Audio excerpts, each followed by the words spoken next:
तो चलिए आज हम कक्षा 6 का जो है हिंदी परिवेश लेके आए जिसमें हम लोग एल्बम पढ़ रहे थे, उसी का एल्बम का विशेष भाग हम पढ़ेंगे। तो ये एल्बम में पहला पेज, दूसरा पेज, यहाँ तक हम लोगों ने पढ़ लिया था। यहाँ तक हम लोगों ने पढ़ा था कि वे सफलता के विचार से ही झूमने लगे थे कि अब इस पत्रिकाओं के फोटोज से हमें कुछ पैसे मिल जाएंगे जिससे हमारा कुछ काम आगे बढ़ जाएगा। तो चलिए अब नेक्स्ट पेज से देखते हैं। लाला सदानंद ने चित्रों को एल्बम में लगवाया और समाचार पत्रों में विज्ञापन दे दिया। अब पंडित सादीराम हर समय डाकिए की प्रतीक्षा करते रहते थे।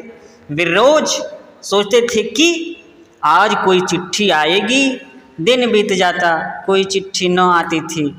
रात को आशा सड़क की धूल की तरह बैठ जाती थी। यानी सोचते सोचते शाम हो जाता, लेकिन कोई डाकिया नहीं आता था कोई सूचना लेकर के कि नहीं आपका जो है पत्रिकाएं एल्बम बिक चुका है। मगर दूसरे दिन लाला सदानंद की बातों से टूटी हुई आशा फिर जुड़ जाती थी कि हो सकता है आज कोई आ जाए। दिन बीतते गए, आखिर एक दिन सादीराम के भाग्य जागे। कोलकाता के एक मारवाड़ी सेठ ने पत्र लिखा कि एल्बम भेज दो, अगर पसंद आ गया तो खरीद लिया जाएगा। पंडित सादीराम दौड़े हुए लाला सदानंद के पास पहुंचे और उन्हें पत्र दिखाया। लाला सदानंद ने पत्र को अच्छी तरह देखा और जवाब दिया, रजिस्ट्री कराकर एल्बम भेज दो। शौकीन आदमी मालूम होता है खरीद लेगा, और मूल्य लिख दो 1000 रुपये से कम पर सौदा नहीं होगा। लिख दो, सदानंद बोले कि लिख दो कि 1000 रुपये से कम का सौदा नहीं होगा। कुछ दिन बाद उन्हें जवाब में एक बीमा मिला। कुछ ही दिनों के बाद जब वो रजिस्ट्री कर दिए तो कुछ दिन बाद एक बीमा मिला। पंडित सादीराम के हाथ पैर से ज़्यादा उनका दिल कांप रहा था। उन्होंने लिफाफे को खोला और उछल पड़े। उसमें 100 के 10 नोट थे। पहले उनके भाग्य ने करवट बदली थी, अब वो अपूर्ण रूप से उठकर बैठ गया। पंडित सादीराम सोचने लगे, अगर 2000 रुपये लिख देता तो शायद उतने ही मिल जाते। इस सोच ने उनकी सारी खुशी किरकिरी कर दी। सांझ के बाद वह लाला सदानंद के पास गए और 500 रुपये सामने रखकर बोले, परमात्मा का धन्यवाद है कि मुझे इस मार से छुटकारा मिला। अपने रुपए संभाल लीजिए। आपने जो दया और सज्जनता दिखाई है उसे मैं मरते दम तक न भूलूंगा।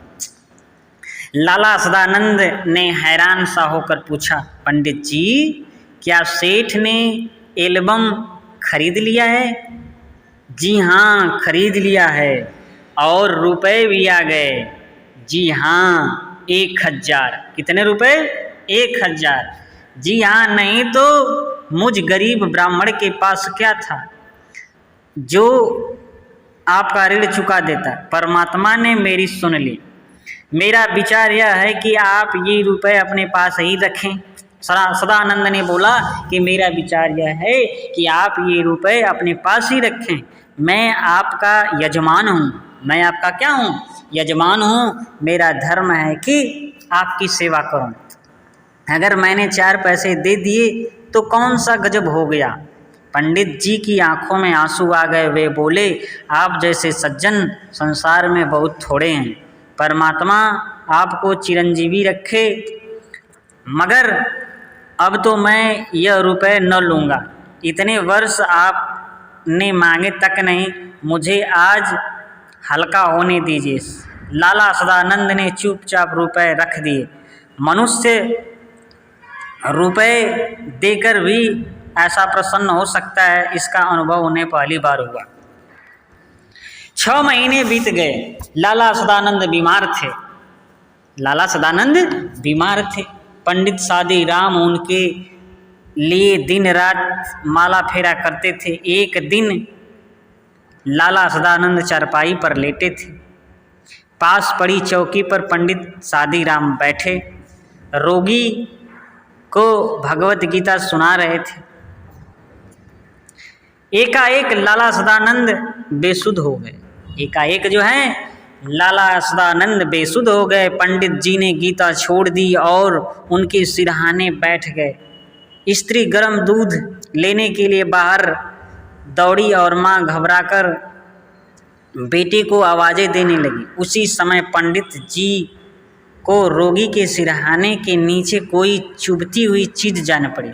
उन्होंने नीचे हाथ डालकर देखा तो उसके आश्चर्य की सीमा न रही। वह सख्त चीज़ वही एल्बम थी जिसे किसी सेठ ने नहीं बल्कि स्वयं लाला सदानंद ने खरीद लिया था। पंडित सादीराम इस विचार से बहुत प्रसन्न थे कि उन्होंने सदानंद का ऋण उतार दिया है, मगर यह जानकर उनके हृदय को चोट सी लगी कि ऋण उतारा नहीं बल्कि पहले से दुगना हो गया है। उन्होंने एक ठंडी सांस भरी। कुछ देर बाद लाला सदानंद को होश आया। उन्होंने पंडित जी से एल्बम छीन लिया। धीरे से कहा, यह एल्बम अब मैंने सेठ साहब से मंगवा लिया है। पंडित जी जानते थे कि यजमान झूठ बोल रहे हैं। वे किसी भी तरह यह न कह सके कि आप झूठ बोल रहे हैं, परंतु अब वे उन्हें पहले से भी अधिक सज्जन, अधिक उपकारी और ऊंचा समझने लगे थे। तो चलिए बच्चे, इसमें सज्जनता, दोनों पुरुषों की सज्जनता के बारे में बताया गया है। इसी तरह आपको भी सज्जन होना चाहिए। तो चलिए अभ्यास प्रश्नों को भी कर लेते हैं हम। थोड़ा सा लेखक परिचय के बारे में। सुदर्शन का जन्म सन 1895 ईस्वी में पंजाब में हुआ था। उनका वास्तविक नाम बद्रीनाथ शर्मा था। उन्होंने अनेक उपन्यास तथा कहानियाँ लिखी। ये उन कहानीकारों की श्रेणी में आते हैं जिनकी कहानियों में आदर्श तथा यथार्थ का चित्रण देखने को मिलता है। अपनी कहानियों के माध्यम से उन्होंने संवेदनशीलता के साथ साथ सामाजिक बुराइयों को उजागर किया है। उनकी भाषा सरल और सहज है। उनके प्रमुख उपन्यास हैं परिवर्तन, राजकुमार और भागवती। इनकी प्रसिद्ध कहानियाँ हैं हेर फेर, एल्बम, न्याय मंत्री, सवाल अठन्निका आदि। तो चलिए शब्दार्थों को हम देख लेते हैं। ऋण का अर्थ है कर्ज या उधार।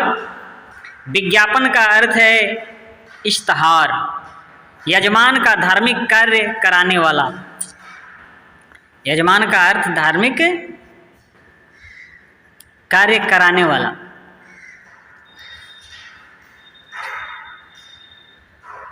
शौकीन का शौक रखने वाला। विवशता का है लाचारी, मजबूरी। आभा का चमक।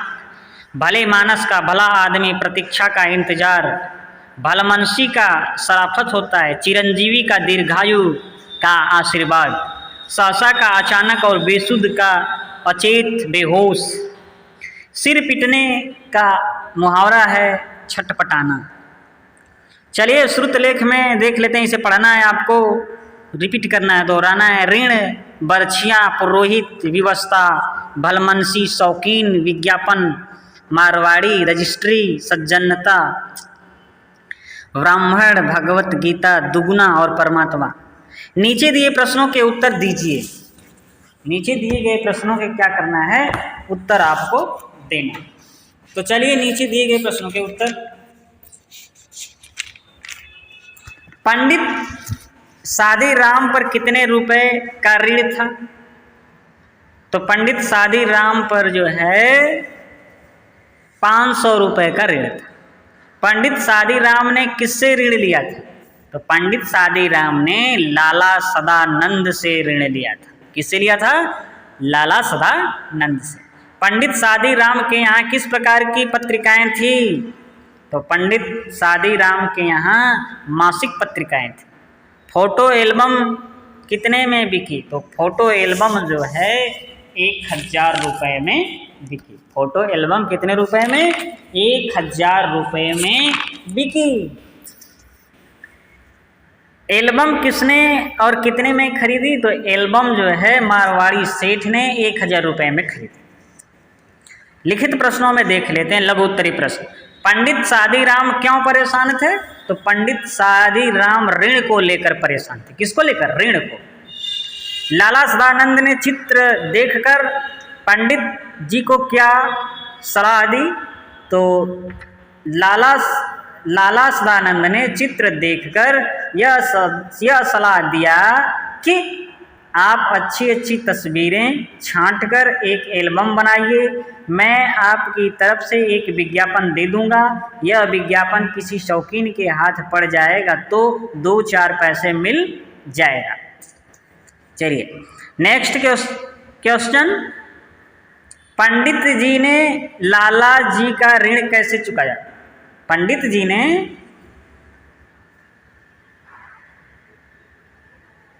नेक्स्ट एल्बम को रजिस्ट्री कराकर भेज देने के बाद क्या हुआ?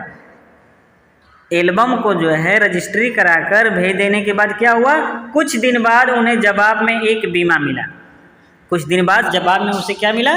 एक बीमा मिला। पंडित जी ने लाला जी का ऋण कैसे चुकाया? तो पंडित जी ने लाला जी का ऋण एल्बम के बेचने से मिलने वाले रुपए से चुकाया।